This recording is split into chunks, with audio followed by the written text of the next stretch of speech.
12 horas e 13 minutos da grande cidade. Nós estamos acompanhando e revivendo a história de Bob Lira.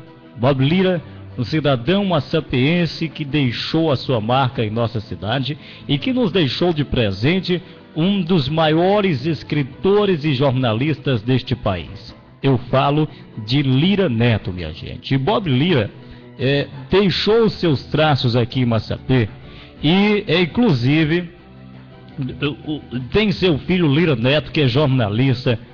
Ele nasceu em Fortaleza em 1963, mora atualmente em São Paulo e nós estamos em busca de um contato com ele, né? E você pode nos ajudar. Você, os familiares do Bob Lira, podem nos ajudar com esse contato para que a gente possa tentar uma entrevista com ele aqui no nosso programa. Nós vamos ouvir agora a história de Bob Lira. Nós estamos também analisando a história muito interessante de Milton e Cléa, mas isso é para depois.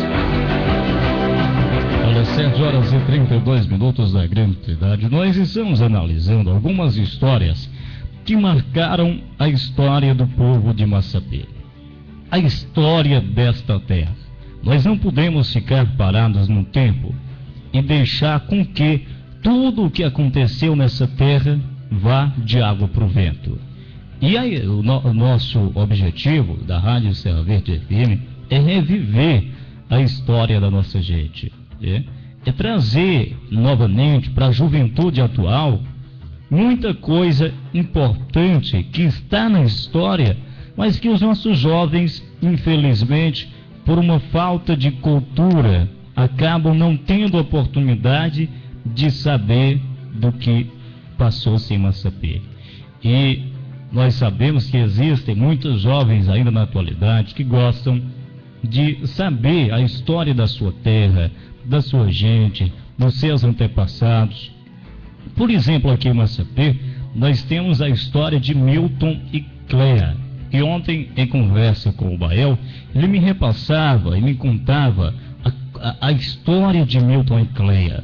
Uma crônica sangrenta de um amor baldado, que é uma história real que aconteceu aqui em Massapê, minha gente. Aconteceu aqui em Massapê. E nós estamos analisando essa história para que a gente possa trazer todos os detalhes para você de Milton e Cléa.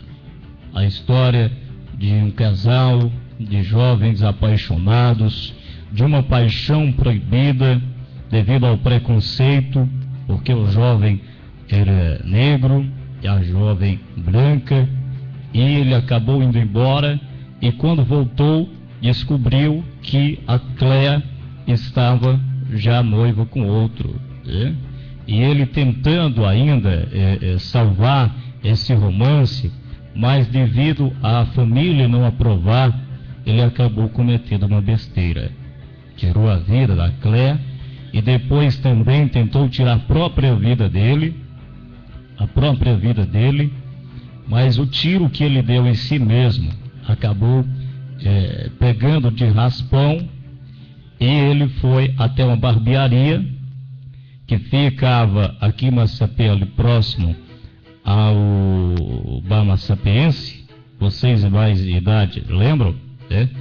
E ele acabou lá chegando com uma navalha, um canivete, acabou ceifando na garganta o resto da vida dele. Então é triste essa história, mas ao mesmo tempo, esta crônica que baseia-se em fato verídico, que é o assassinato de Cléa e o suicídio de João Milton.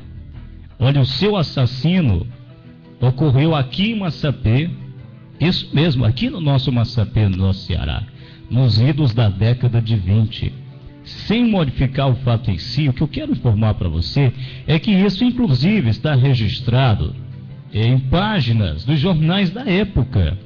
Não é coisa nossa que nós estamos criando. É uma coisa verdadeira. Inclusive vocês de Massapê que conhecem essa história podem ligar para cá agora, 3643-1392 ou 9637-7009, 9210-8005, e contar um pouco da história. Vocês de Massapê que conhecem um pouco mais profundamente podem ligar para cá, que eu irei colocar você no ar e você vai contar o seu testemunho dessa história real, da crônica sangrenta de um amor baldado, que era o amor impossível de Milton e Cléa, ocorrido nos idos da década de 20, que está retratado nas páginas dos jornais da época. E nós estamos procurando analisar fundo a fundo essa história, para que a gente possa transpor, por exemplo, como se a história tivesse acontecido em meados dos anos 40, quando testemunhamos alguns fatos e transformações na sociedade sertaneja, advindos da redemocratização do Brasil em 1945. E nesse trabalho, em base em uma obra que nós tivemos acesso, nós estamos fabulando o mínimo possível, contar muito do que vimos aquele tempo na terra natal, entre os parentes da sociedade, naqueles dias, com fatos sociais e políticos um tanto parecidos com alguns dos tempos atuais. Por fim, a crônica do amor baldado, como uma metáfora sobre intolerância e transformação. São, portanto, o amor, já dizia William Shakespeare, no romance de Romeu e Julieta, que o amor é fumaça formada pelos vapores dos suspiros. Purificado é um fogo chispeante nos olhos dos amantes. Contrariado, um mar alimentado pelas lágrimas dos amantes, que mais ainda, loucura prudentíssima, lei que nos abala, doçura que nos salva. Adeus, meu primo. William Shakespeare.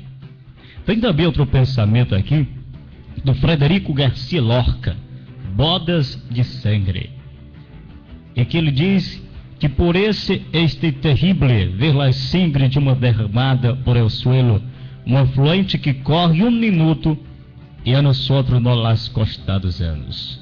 Quer dizer, minha gente, são histórias que existiram em Massapê, são fatos verdadeiros que existiram em Massapê, como a história de Milton e Cléa, a crônica sangrenta de um amor baldado. E essa história nós estamos analisando para você, e em breve nós vamos trazer muito mais para você de tudo o que aconteceu dessa história interessantíssima, que é a história de Milton e Cléa. Mas depois a gente fala mais sobre Milton e Cléa, porque nós vamos falar também sobre um cidadão que marcou Massapê, um cidadão que deixou a sua história marcada no solo massapeense, do nosso torrão massapeense, e que eu tenho certeza que todos vocês relembram. Eu conversava ontem com o Bael sobre Bob Lira, e Bael me repassava muita coisa importante sobre Bob Lira. Inclusive, eu perguntava ao meu tio hoje pela manhã, e ele me passava também as histórias de Bob Lira. Quem não lembra de Bob Lira, que atendia aqui na farmácia, onde é a farmácia aqui, farmácia Lucília, farmacêutico que atendia, e tenho certeza que atendeu a muitos de vocês que estão nos ouvindo, farmacêutico de primeira, Mas o interessante é que Bob Lira deixa Lira Neto. E Lira Neto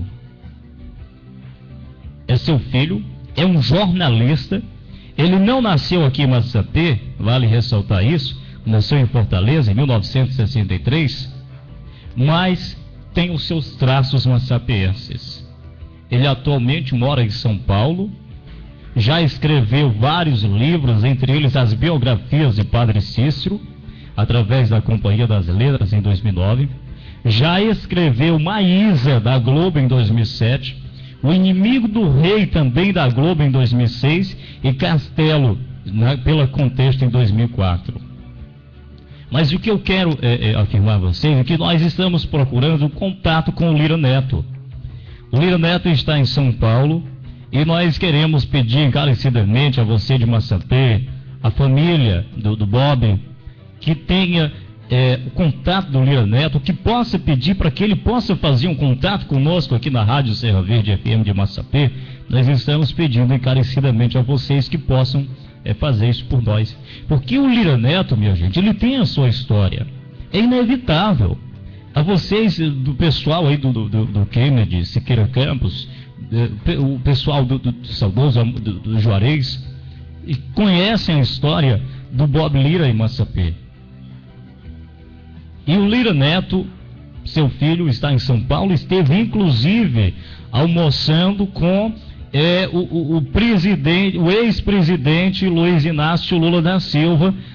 Para vocês que não sabem, ele esteve em almoçando junto com o escritor Fernando Moraes. Lula almoça com os escritores Fernando Moraes e Lira Neto.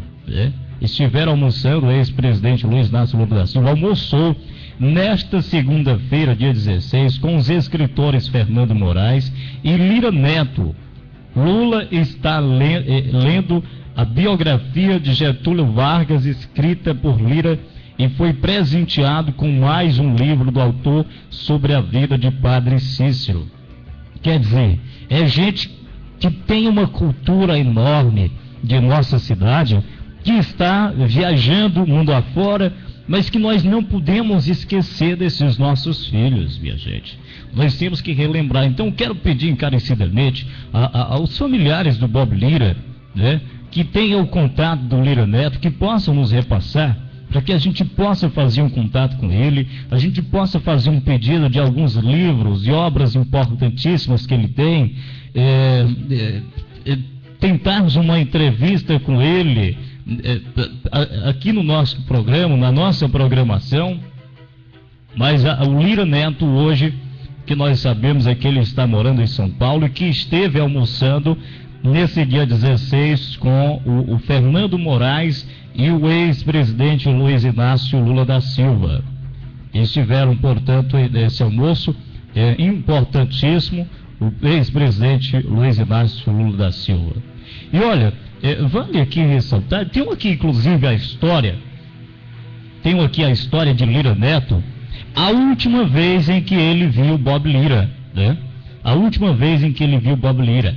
E ele começa assim: inevitável, sempre por esta época do ano, quando a TV e os jornais nos bombardeiam com propagandas apelativas sobre o Dia dos Pais, me pego a pensar no velho Bob Lira.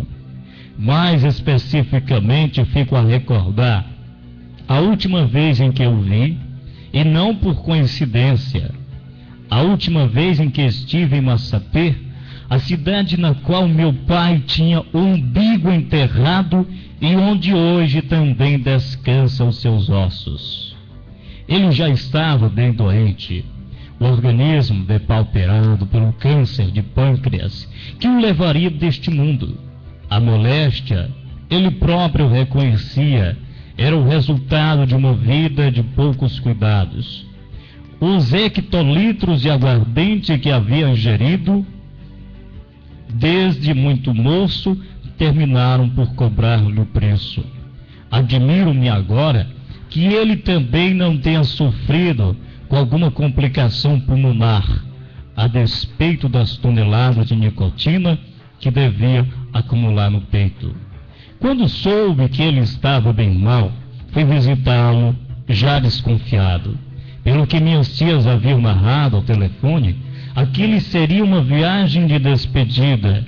Durante as 4 horas do percurso entre Fortaleza e Massapê, fui juntando os sacos da memória, tentando costurar os fiapos das lembranças, buscando reconstituir a imagem de meu pai, sempre tão ausente, tão distante, tão largado de tudo e de todos, principalmente de si mesmo.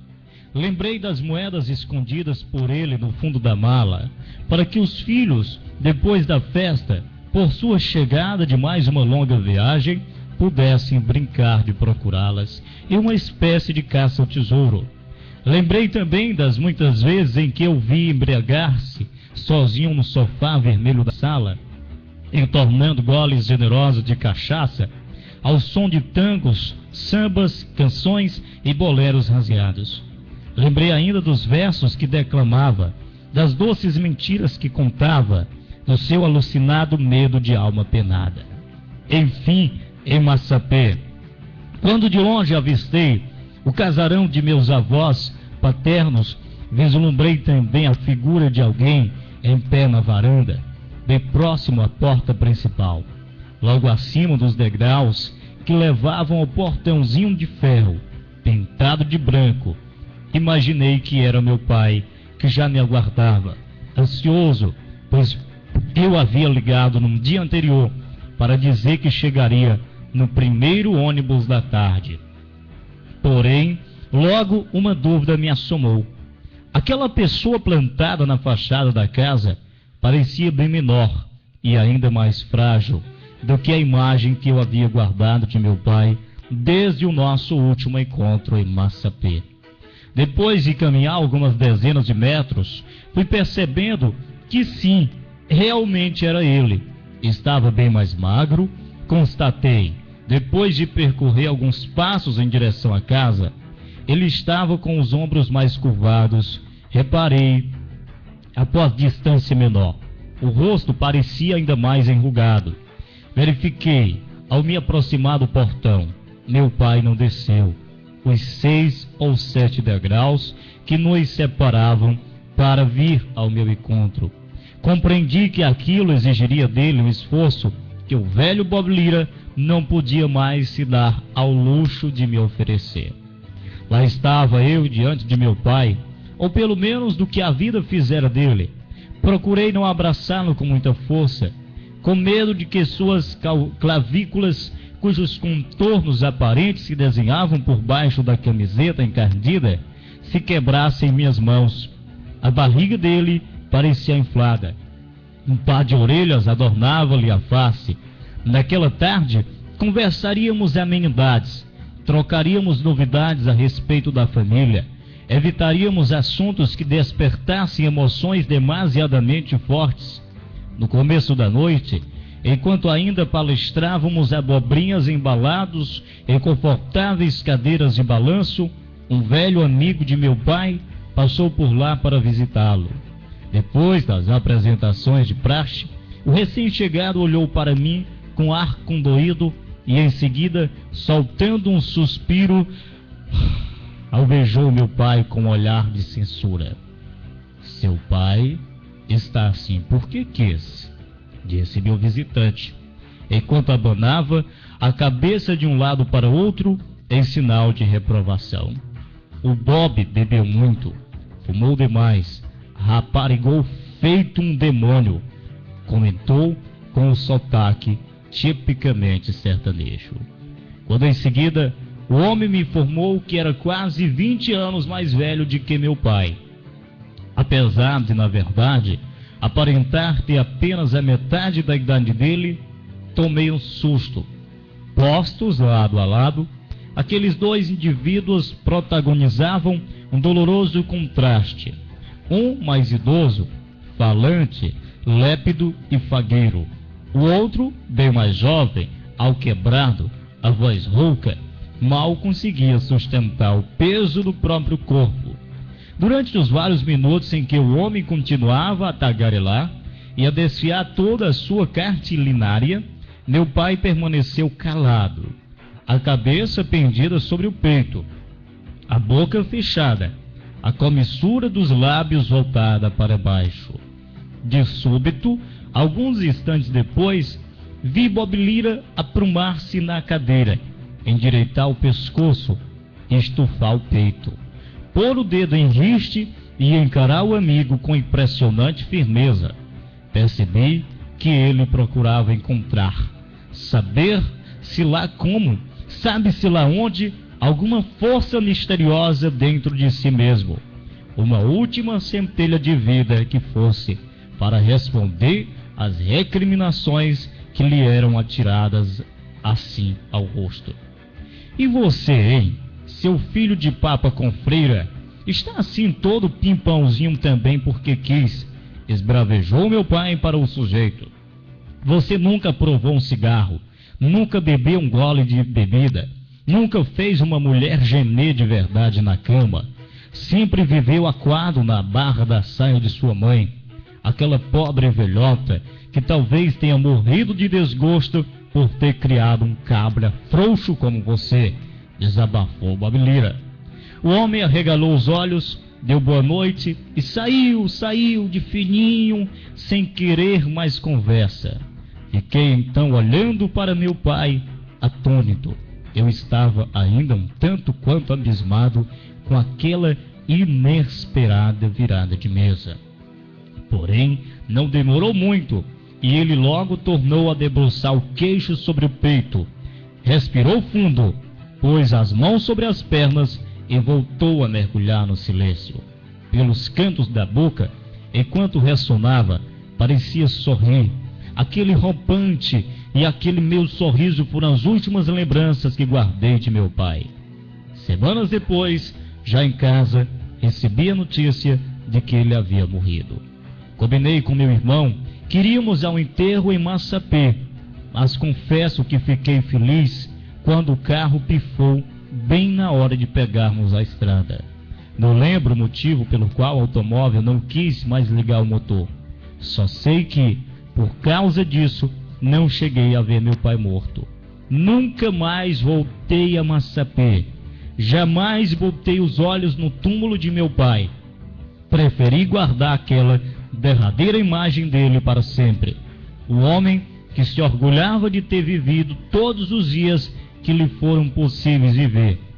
É este o Bob Lira que ficou vivo, idealizado, em minhas retinas, em minha saudade e em minha dolorida memória.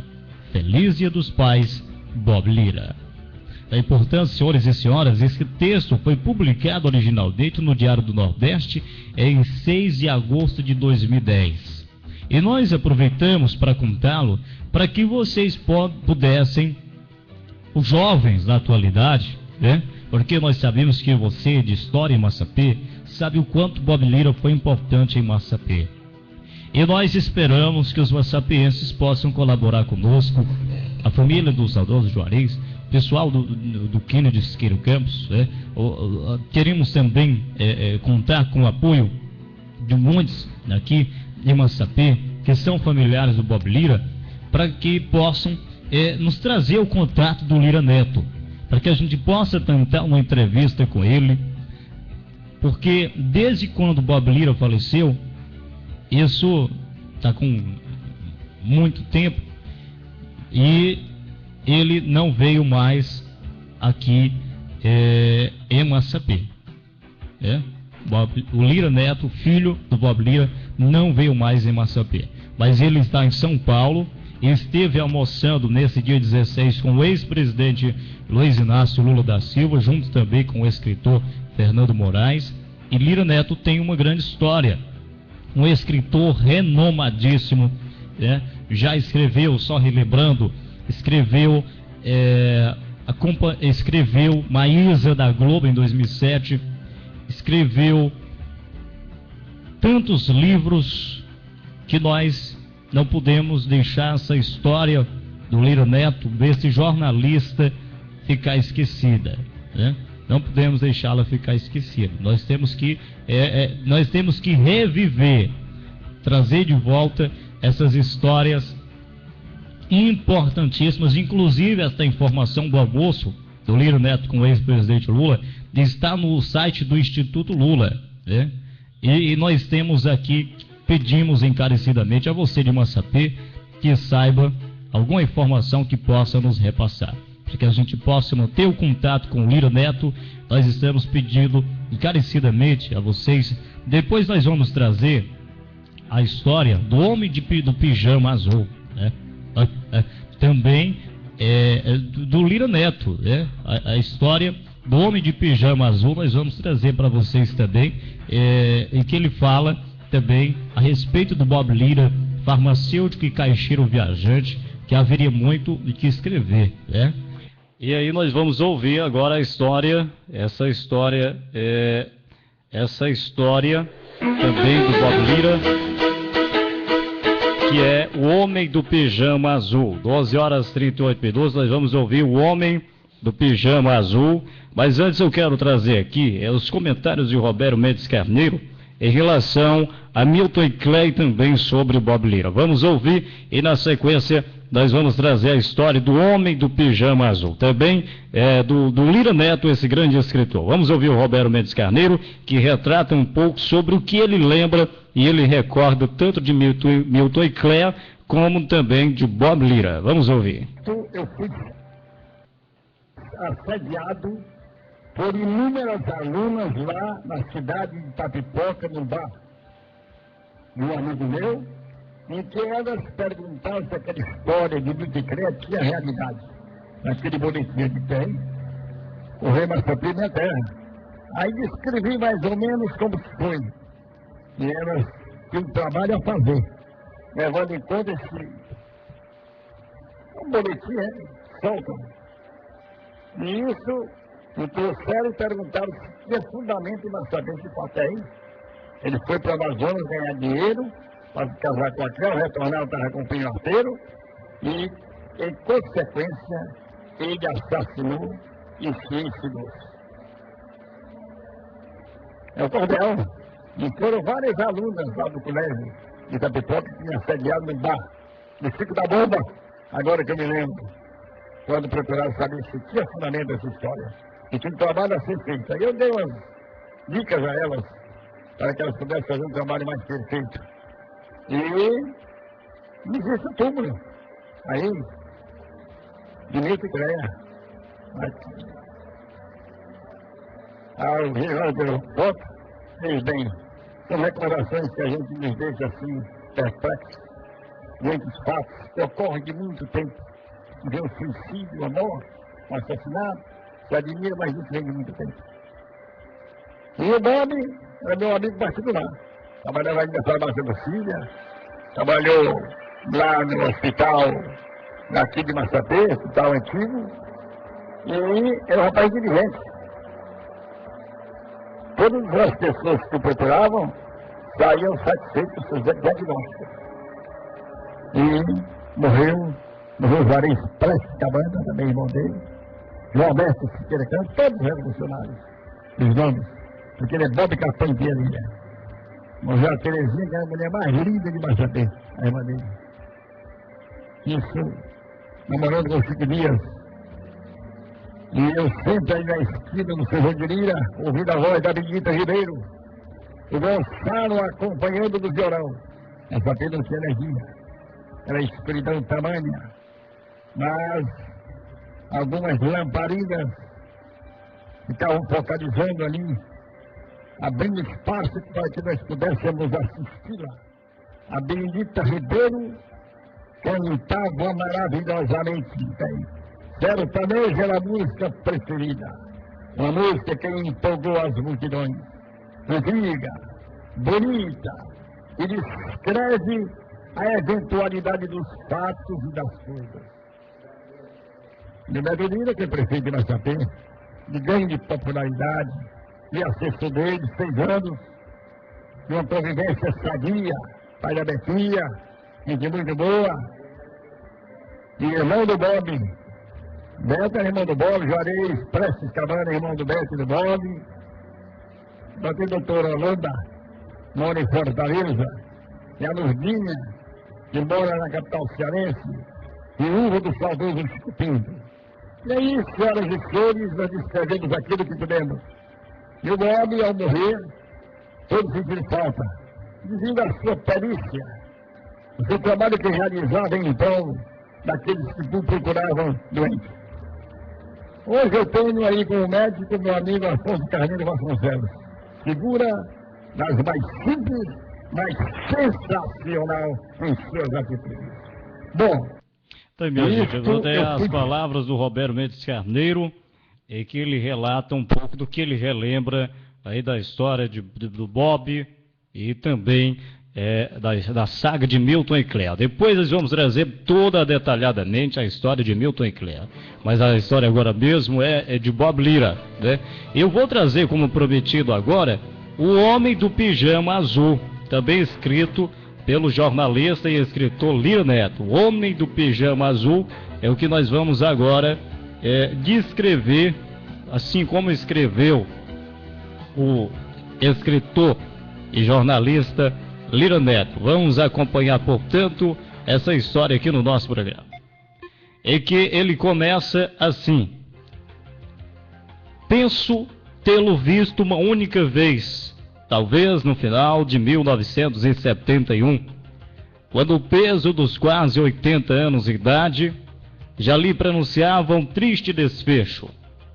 Eu tinha 7 anos e essa é uma das minhas mais remotas lembranças de infância. Sentado na cama, completamente cego, vestido com o pijama azul, o velho João de Lira Cavalcante pôs-me a mão na cabeça. Passou os dedos nos meus, então vastos cabelos infantis, e depois sorriu, mirando o nada.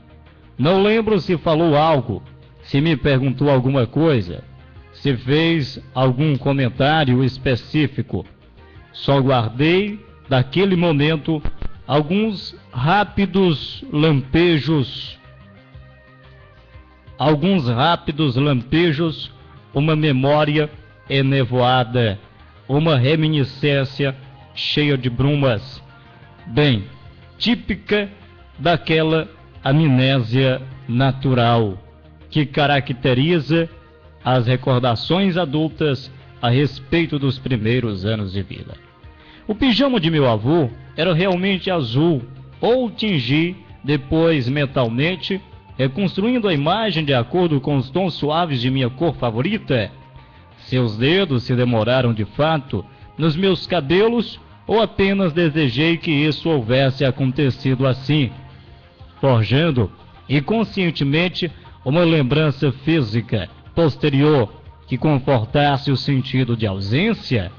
Ao tentar reproduzir o passado vivido, terei recuperado aquele momento com as tintas involuntárias da idealização?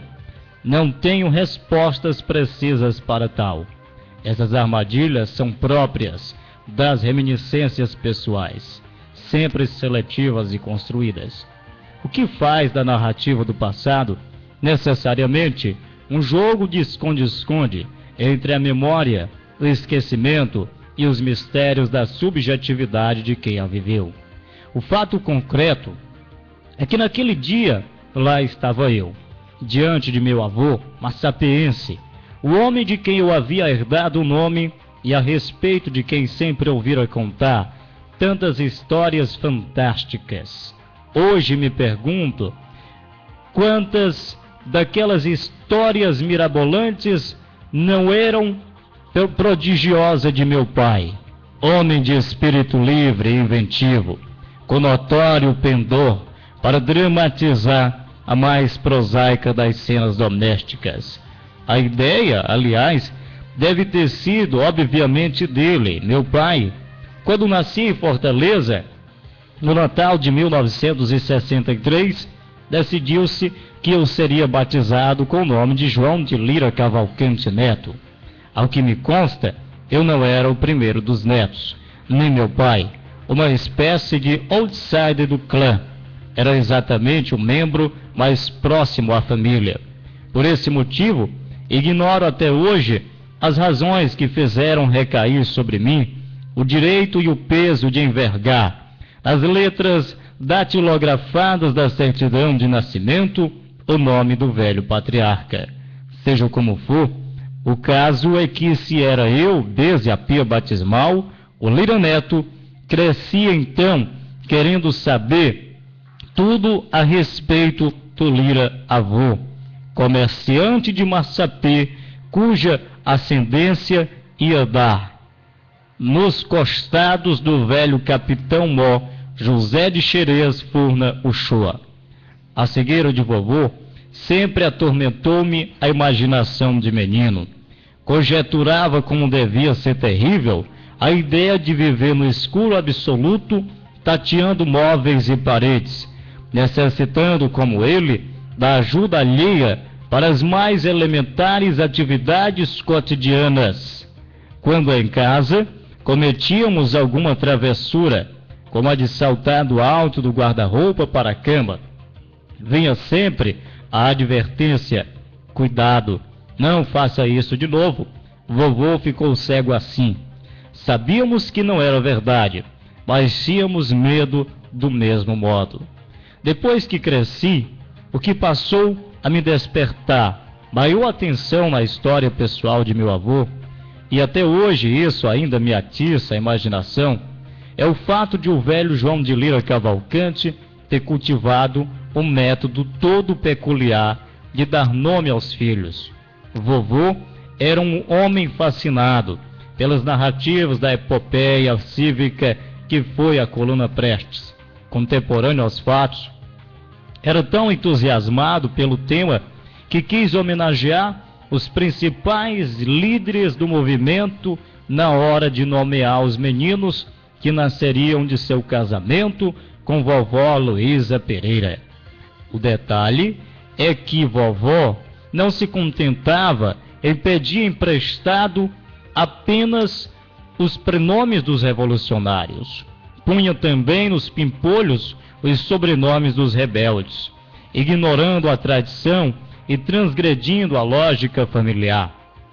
Um dos filhos, por exemplo, ele batizou como Juarez Prestes Cabanas, referência simultânea aos insurgentes Juarez Távora, Luiz Carlos Prestes e João Cabanas. Outro filho do velho João de Lira Cavalcante foi registrado no cartório como João Alberto Siqueira Campos, justa posição dos nomes de dois ícones revolucionários, o pernambucano João Alberto e o paulista Siqueira Campos. Mais tarde, meus tios Juarez e João Alberto decidiram levar a história adiante e repassaram os sobrenomes postiços aos próprios filhos. Foi assim que a família Prestes e a família Siqueira Campos foram artificialmente transplantadas para Massapê, no interior do Ceará, bem vizinho a Sobral, onde o chamado Cavaleiro da Esperança e o destemido filho de Rio Claro jamais puseram os pés. O que vovô talvez nunca esperasse é que um de seus rebentos providenciasse décadas depois um inesperado antídoto para o legado revolucionário que o velho João de Lira Cavalcante deixara aos seus, quando nasceu um dos filhos de meu tio João Alberto Siqueira Campos, para nós, tio Beto. O mundo inteiro estava comovido com o violento assassinato do presidente norte-americano John Kennedy. Tio Beto não pensou duas vezes, batizou o recém-nascido como Kennedy Siqueira Campos, o que sempre me pareceu uma curiosa vingança ideológica. Decorridos quase 40 anos daquele único encontro pessoal que tive com meu avô, deparei-me com fragmentos de sua história novamente há pouco tempo, quando estava finalizando a pesquisa para a biografia Padre Cícero, Poder, Fé e Guerra no Sertão, lançadas no final do ano passado. Ao consultar as páginas do livro, os partidos políticos do Ceará, de Abelardo Montenegro, surpreendi-me com uma referência ao nome do velho João de Lira Cavalcante, exatamente no capítulo relativo à Revolução de 30 no Estado. Lá estava ele, o incorrigível vovô, como fundador, em 1929, em pleno sertão cearense, de um tal centro cívico, Luiz Carlos Prestes. Luiz Carlos Prestes. O tempo foi traiçoeiro, roubou-me a oportunidade de conhecer o irrequieto velhinho a fundo. Gostaria de ter-lhe lançado uma montanha de perguntas que para mim permanecerão talvez indefinidamente sem resposta. Nascido na pequena Massapê de 1894, como ele fazia para acompanhar à distância, no interior do Ceará, os lances nacionais da derrocada da República Velha, incluindo o episódio quase místico dos 18 do Forte, que sacralizou a figura histórica de Siqueira Campos. Vovô lia quais jornais, devorava que livros, acompanhou a vitória da Revolução de 30 e a controvertida chegada dos tenentistas que ele tanto idolatrava ao poder, aceitou a conversão de Prestes ao comunismo, apoiou ou repudiou o Estado Novo, como encarou o golpe de 1964 e o advento dos primeiros governos militares. Por fim, faria ele a pergunta que mais me aflige. Vovô deixou registros escritos, perdidos, por acaso em algum lugar incerto, mas que um dia pudessem vir a ser descobertos por algum neto jornalista e bisbilhoteiro? Não sei, infelizmente não sei. Para mim, o homem do pijama azul continua sendo um enigma. Da última vez que estive na pequena Massapê, lá se vão mais de 20 anos, um busto do velho João de Lira Cavalcante ornava o canteiro central de uma avenida que leva o nome dele na cidade. A estátua foi erguida quase em frente onde ficava a farmácia de outro dos filhos de meu avô, que foi batizado de Benedito Carpentier, mas depois mudou o nome por conta própria. Ainda na juventude, por dois declarados motivos.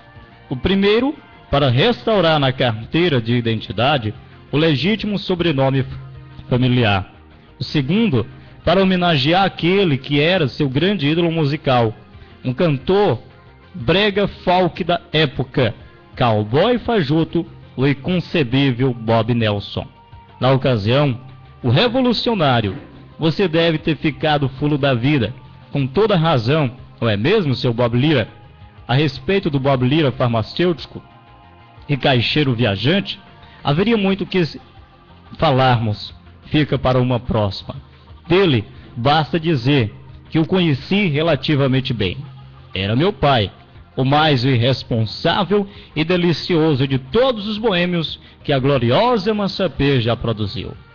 Portanto, tá aí, senhores e senhoras, esse texto publicado originalmente lá no Diário do Nordeste, em 30 de abril de 2010, que conta aí toda a história, né, para que a gente possa aprofundar mais e saber da história de Bob Lira, que deixou seus traços históricos aqui em Massapê e que hoje tem o seu filho Lira Neto, grande jornalista e escritor, nascido em 1963, mora atualmente em São Paulo e já escreveu, entre tantos livros, as biografias de Padre Cícero, Maísa para a Rede Globo, O Inimigo do Rei também para a Rede Globo e Castelo para a Contexto em 2004. Esperamos termos contribuído um pouco com a história deste grande homem que é Lira Neto, e nós esperamos manter um contato o quanto antes com ele para que a gente possa estar tentando uma entrevista com Lira Neto. 12h56. Samuel de Lima, a informação com imparcialidade. Você está ouvindo Rádio Serra Verde FM 98,7, comunitária de Massapê, a serviço do povo de Massapê.